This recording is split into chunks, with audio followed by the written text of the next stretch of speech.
আসসালামু আলাইকুম, সুপ্রিয় দর্শক মণ্ডলী। বাংলাদেশ জামাত ইসলামীতে যোগ দিচ্ছে বহু লোকজন। বাংলাদেশের জামাত ইসলামীতে দিনে দিনে নামকরা, প্রভাবশালী, শিক্ষিত, পয়সাওয়ালা বহু লোকজন যোগ দিচ্ছে।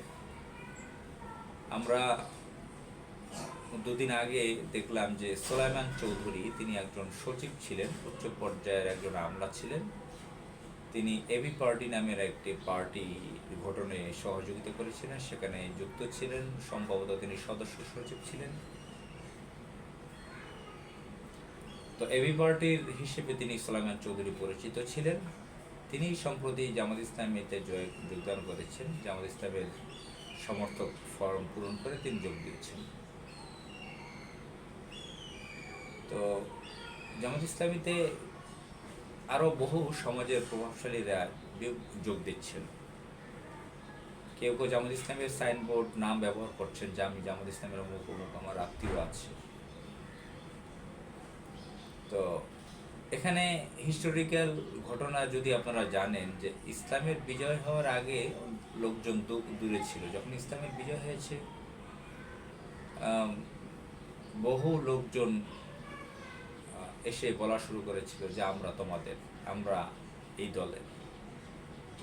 অনেক বছর আগের কথা, গাজীপুরে আমি ছিলাম কয়েক বছর। তো একজন মাওলানা হুজুর বাংলা ওয়াজ মাহফিল করেন, তিনি বাংলাদেশ জামাত ইসলামের লোকন। তিনি আমার সাথে খুব জোকস করতেন, নাম ধরে ডাকতেন, বলতেন, তানবীর দেখো, এই যে কেন্দ্রীয় মসজিদ, ইমাম সাহেব তো জামাত ইসলামের ধারে কাছ দিয়েও হাঁটে না। কোনো সময় যদি এদেশে ইসলাম কায়েম হয়, জামাত ইসলাম ক্ষমতা আসে, এরাই এগিয়ে আসবে, বলবে আমরা তো জামাত ইসলামের লোক। তো এই সোলাইমান চৌধুরী কি, আমার কাছে তো মনে হচ্ছে না যে তিনি জামাত ইসলামীতে যোগদান করেছেন পরিবর্তন দেখে। যখন 5 আগস্টের পরে জামাত ইসলামের সাংগঠনিক কার্যক্রম প্রভাব দেখে, যখন দেখে জাকসুতে জামাত ইসলামের ভারতীয় প্রত্যেক ছাত্র সম্প্রদায় ছাত্র শিবির বিজয়ী হয়, বিভিন্ন জায়গায় জামাত ইসলামের প্রভাব প্রতি আগামী ইলেকশনে জামাত ইসলাম সরকারে যেতে পারে, এগুলো এই খবর বুঝতে পেরে, এই আলামত বুঝতে পেরেই তিনি জামাত ইসলামে যোগ দিয়েছেন। আমার মনে হয় না তিনি স্বচ্ছ ইসলামী চিন্তা চেতনার কথা চিন্তা করে তিনি জামাত ইসলামীতে যোগদান করেছেন। তো এরকম বহু লোক, কোনো কোনো ব্যক্তি বলে যে আমি জামাত ইসলামীতে যোগদান করবো। জামাত ইসলামীতে বিএনপি আওয়ামী লীগের মতো যোগদান করা যায় না।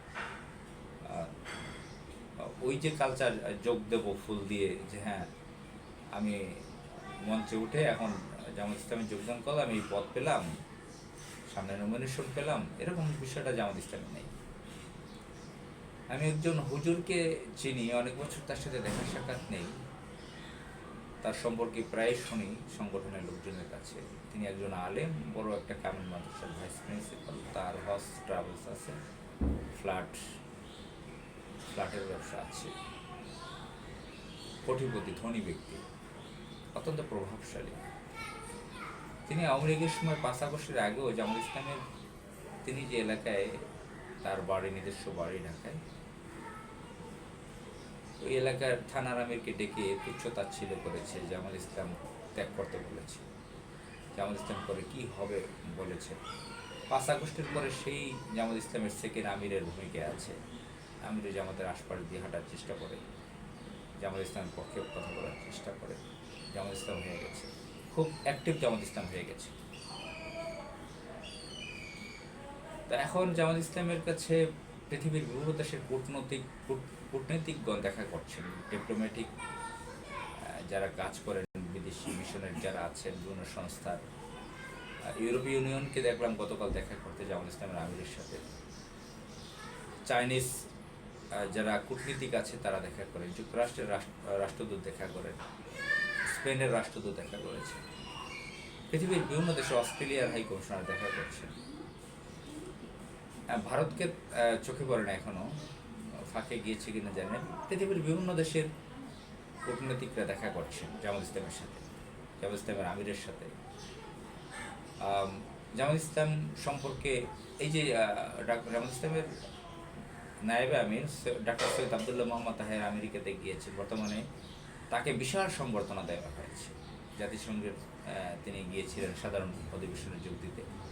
তো এসব দেখে এই যে সারা পৃথিবীর বিভিন্ন দেশের কূটনীতিকরা দেখা করছেন জামাত ইসলামের আমিরের সাথে, বিভিন্ন জায়গায় তাদের সাংগঠনিক শক্তিমত্তা,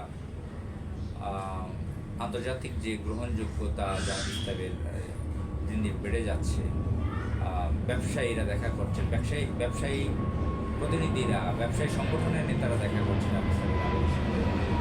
আগামী নির্বাচনে জামাত ইসলাম ক্ষমতা যেতে পারে, জনপ্রিয়তা বেড়েছে বাংলাদেশে, সমস্ত জায়গায় বাংলাদেশের জামাত ইসলাম। তো 5 আগস্টের আগে অনেকে এড়িয়ে চলছে, কোনো আত্মীয় স্বজন জামাত ইসলামে আছে এগুলো বলেন না, নিজে তো জামাত ইসলাম করেন না, আত্মীয় স্বজন আছে সেটাও এড়িয়ে যেতেন, যে এটা তো স্মার্টনেস নষ্ট হয়ে যাবে, আমার দাম কমে যাবে যদি বলি যে আমার আমুক আত্মীয় জামাত ইসলাম। কিন্তু 5 আগস্টের বলে বলা শুরু করেছে আমি জামাত ইসলাম না করলে আমার আত্মীয় স্বজন, তা আমিও জামাত ইসলাম করি, তা বলি না, নানান ব্যাপার তারা জামাত ইসলামের কাছে থাকার চেষ্টা করতেছে তারা।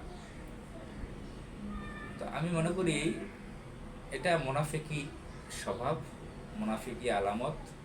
আমরা শেখ হাসিনার আমল 15.5 বছর দেখেছি, ফখরুদ্দিনের 2 বছরও দেখেছি, বিশেষ করে শেখ হাসিনার 15.5 বছর যখন জামাত ইসলামের নেতাদেরকে মেরে ফেলা হচ্ছে, শত শত নেতাদেরকে বিভিন্নভাবে মেরে ফেলা হয়েছে, গুম করেছে, হাজার হাজার লক্ষ লক্ষ মানুষকে নির্যাতন করেছে, জেলে দিয়েছে, তখন সমাজের বহু লোক জামাত ইসলামকে এড়িয়ে চলেছে আর জামাত ইসলাম থেকে দূরে থেকেছে। আজকে জামাত ইসলামকে 5 আগস্টের পরে জামাত ইসলামে ভিড়তে শুরু করেছে ক্ষমতা দেখে।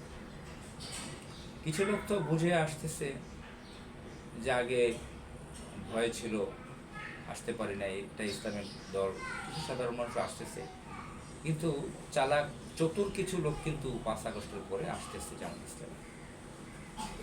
এদের ব্যাপারে জামাত ইসলামের সাবধান হওয়া উচিত।